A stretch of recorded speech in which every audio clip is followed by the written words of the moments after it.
Well, it remains to be seen if we're going to get more brackets at ADCC in the women's division. So right now there's two brackets. So one of them is under 60 kilograms, one is over 60 kilograms, which puts it in the 130-pound range.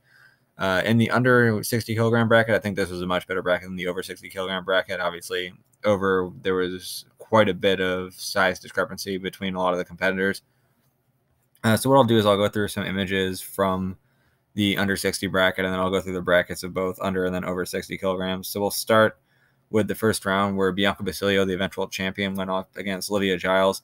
Ends up catching her in a bit of like a neck crank / rear naked choke to win her match pretty quickly, a little over 2 minutes in. Olivia Giles, of course, is the wife of Lachlan Giles, who had that amazing run at the Absolute on the men's side.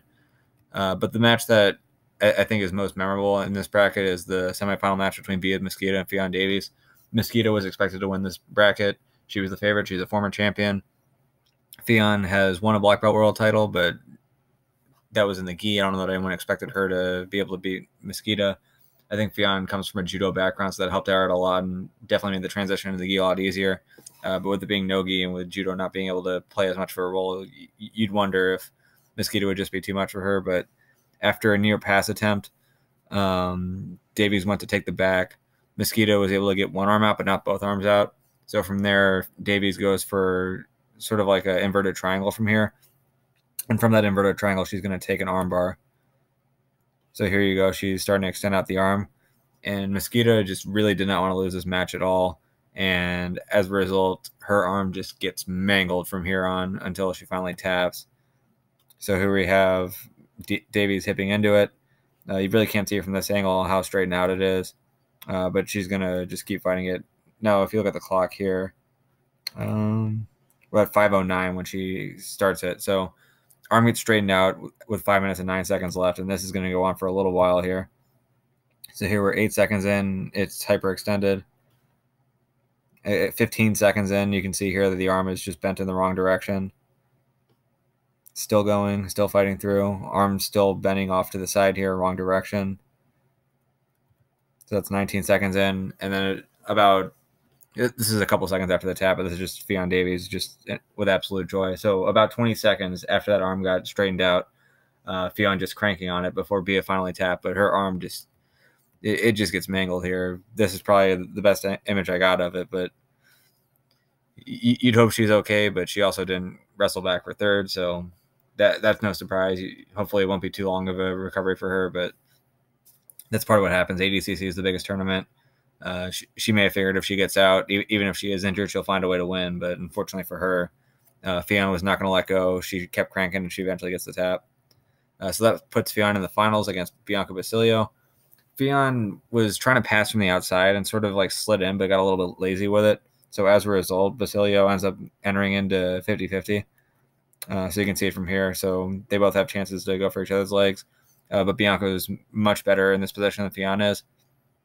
So from here, she goes for the toe hold on the leg that's over the top. So one of the reasons why you triangle from here is you don't want to get this leg, which would be Fionn's her right leg. There's a risk of a heel hook if you leave this ankle exposed. So by triangling over the top, you can protect it. But in doing that, you also leave yourself open to the toe hold sometimes. Now, obviously, most people who are in 50-50 understand that there's like that dichotomy there, where the leg that is triangled over the top, there's a chance of either a toe hold or a straight ankle lock, and the one that's underneath is the one that's at risk of the heel hook.